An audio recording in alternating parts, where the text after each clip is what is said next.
दीवार ड्रामा में आफिया जैसे ही अहमर के पास आएगी तो अहमर को इस बात का एहसास दिलाने की कोशिश करेगी कि गुड़िया बाजी की एक फोन आने पर वो यहाँ पर घर आई है।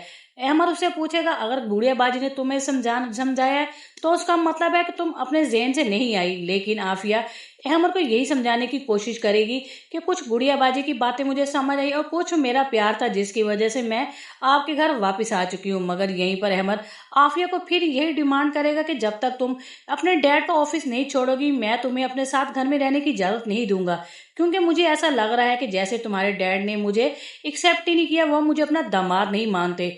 आफिया को भी इस बात का हकीकत मालूम ही नहीं कि उसके डैड की ये सारी साजिश है अहमर और उसके दरमियान में ये लड़ाई डलवाने की। मगर आफिया यही समझ रही है कि उसके डैड की हार्ट सर्जरी है, उस वजह से वो ज्यादा काम नहीं कर सकते।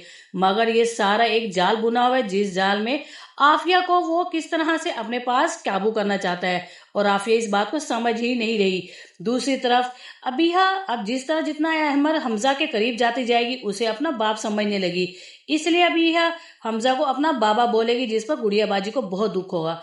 अबीहा को डांटते हुए उसे कहेगी, नहीं ये तुम्हारे अंकल हैं। मगर अबीहा जिसके जो इस बात का एहसास करेगी उसे बाप का प्यार देने वाला ये हमजा ही आदमी है जो ना सिर्फ अंकल है बल्कि उसका बाप की तरह ही है। मगर गुड़िया बाजी जो इस बात के से ही अपनी जिंदगी गुजार रही है कि वो एक बेवा है, उसका शौहर इस दुनिया में नहीं है, मगर अपनी बेटी को भी इसी दुनिया में वो रहने का सोच रही है। हमजा के लाख समझाने पर भी गुड़िया को समझ नहीं आई और हमजा ने उसे बहुत समझाया कि गुड़िया अबरार इस दुनिया में नहीं है, अपनी बेटी को भी इन चीजों से दूर रखो, उसकी जब भी जिंदगी नई शुरू होनी है तुम अपनी जिंदगी आने से पहले उसकी क्यों खत्म कर रही हो। अब गुड़िया अपनी बेटी बिया को यही समझाएगी कि देखो, अगर तुम्हें हमसा अंकल अच्छे लगते हैं तो तुम्हारा जो दिल करे उन्हें अंकल को या तुम उन्हें बाबा को, मेरी तरफ से तुम्हें कोई एतराज नहीं। अबीहा जब अपनी मम्मा की ये बात सुनेगी तो वो खुश हो जाएगी। अब अबीहा हमजा को अपना बाप ही मानने लग जाएगी।